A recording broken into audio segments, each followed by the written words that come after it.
кога пред 25 години се појавија како млади и надежни компјутерски аниматори. Никој не веруваше дека студиото со чудна кратенка, FX3X, ќе биде дел од оскаровската филмска продукција во Холивуд. Денеска се интегрираат во светски познатата група за филмски ефекти, Cinesite. Основачи се тандемот Даниловски-Ѓорѓевиќ.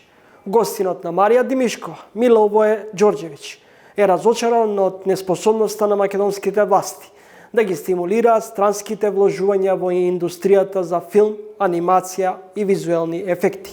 Во изминативе години, како соработувавме, се повеќе и повеќе глобални компании беа заинтересирани за нашата соработка и за прераснување од таа соработка во некакво партнерство.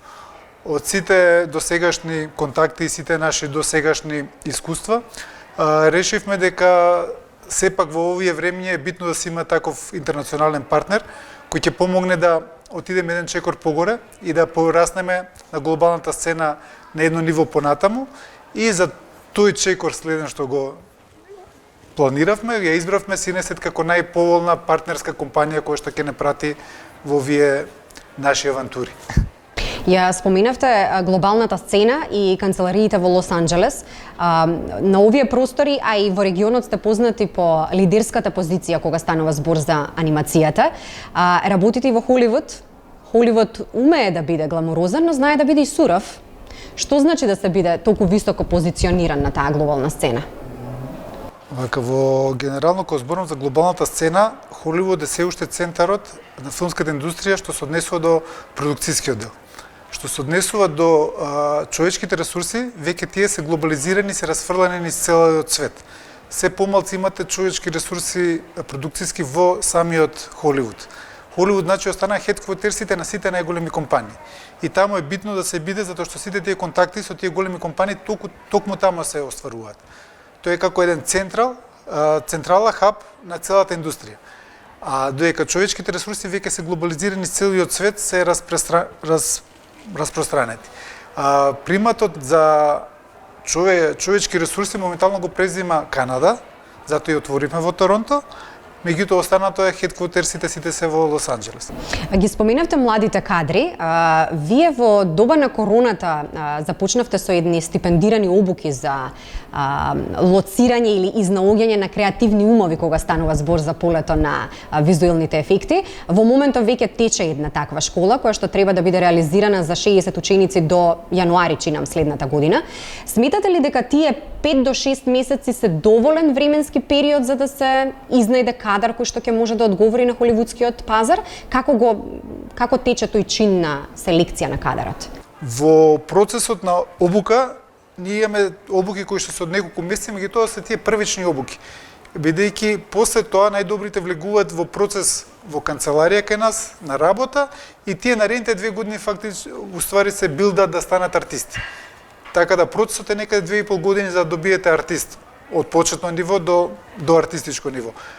Понатаму, од 2 години до 4 години добивате медиум артист и од 4 до 8 добивате експерт, да кажеме сениор артист. Тоа се отприлика некои процеси временски, со тоа што за тоа не постојат кај нас школи кои што тоа ќе го дадат како готов производ од нашите универзитети, така да ние ја преземавме таа улога на себе да си го креираме нашиот тим и да ја развиваме таа индустрија во Македонија и во регионот, бејќи оваа школа не е само за во Македонија, тука и регионално. Моментално е во Македонија, веќе од нова година трга низ Балканов, цел Балкан ќе се покрие. После тоа трга имаме у 3 временски зони, значи Западна Америка, Европа и Индија. А дали во тој процес на тренинг програми се вклучени оние моменти со доверливоста, затоа што вие работите на многу големи проекти кои што нели до крај не треба да излезат на виделина како готов производ? Во тренингот, во првите 4 месеци од тренингот, меѓу другите работи кои се учат технички работи, се учат и сите процедури кои што понатаму треба сите процедури кои што понатаму треба да се применуваат во работата, што се однесуваат и до етиката, и до соработката со колегите, колегијалноста, и до комуникацијата, и до овие, како што рековте, безбедности ризици кои што треба да се почитуваат, бидејќи без тоа во нашата индустрија не може да се работи. Вие започнувате приказнава со FX3X далечната 1997 година со вашиот партнер Кристијан, да, кој што исто така основач на компанијата. Пред да ја основате компанијата, интересно е што имате понуди за работа надвор од нашата земја, но останувате и ја креирате приказнава тука, на нашево тло. Како изгледаше почетокот? Што значеше во 97 да се започне креативен бизнис? Ве поддржаа ли банките во земјава кога станува збор за започнување на ваква приказна? Добро што тргаме со мала шала. Во 97 генерално беше невозможна мисија тоа што ние го трнавме, патот кој трнавме да го одиме. Во тој момент со Кристијан 95-та бевме на Сиграв, посетивме еден од поголемите светски, да не кажам најголем светски настан за компјутерска графика, и на тој саем ние решивме дека окей, на прав пат сме, тоа што не интересира, натаму ќе тераме да го развиваме. Со тоа што во тој момент имавме, од двете страни имавме понуди, ја имав од едно студио од Америка, Digital Domain, тој имаше од Бристол, од Лондон, Animations, едноставно беше преломна точка, дали ќе се разделиме и трнеме секој по свој пат и ни светот да ги наоѓаме своје. И што беше круцијално за да останете тука? Па некако во тој момент ние бевме млади, ентузијасти и верувавме повеќе отколку што може реално имаше основа за таа работа. И таа верба наша дека можеме да направиме нешто и целото е наш елан, значи со истата позиција, после 15-20 години мислам дека ќе немавме толкав елан и верба во животот пред себе. Прочита во едно интервју ваша изјава, велите дека уште на самиот почеток сте имале високи цели. Холивудскиот пазар ви бил најголем предизвик. Па генерално нашите цели кои ги поставивме, ние ги поставивме толку високо што не беше уште глобалната сцена развиена за тоа што ние сакавме да го постигнеме. Така да ние немавме интернет конекција во тоа време. Мислам, се може од оваа перспектива чудно изгледа, меѓутоа ние се боревме да добиеме било каков материјал за едукација и за учење. Ние моревме да отидеме на некој саем за да видиме таму по штандовите и да добиеме некој искуство од тие заеднички митинзи што ги правевме на тие саеми као групи, юзер групи. Едноставно, од таков начин се боревме некоја книга да купиме, некој часопис да добиеме што е ново, да купиме некое знаење. Тој дел беше може собирање на знаењето беше доста покомплексен него сега што е, за да дојдете до некој ниво, дека ние тргнавме од некој базично ниво, дека во Македонија немаше нешто пред нас што било развиено на тоа ниво, па ние се надоградиме. Знаејќи ги сите овие почетоци и сите амбиции, нели, на патот кон остварување на вашите цели, какви се предизвиците сега? Како растевме како компанија, така челенџите преваѓаат од едно место на друго. Например, во почеток кога ни беше челенџот да собереме луѓе или да собереме проекти, во втората фаза веќе беше едно друго нешто се случуваше. Па од третата, додека стигнавме до сегашната фаза, сега веќе челенџот е зголемување на обемот на работа, меѓутоа најголемиот челендж е во Македонија е легислативата за таа работа. И ние моментално од сите компании, се каже што се ни свет, во Македонија имаме најслаба легислатива за таа работа, нажалост. Вие сте едни од ретките што го актуализирате проблемот со постојниот закон за филмска дејност во однос на субвенционирањето.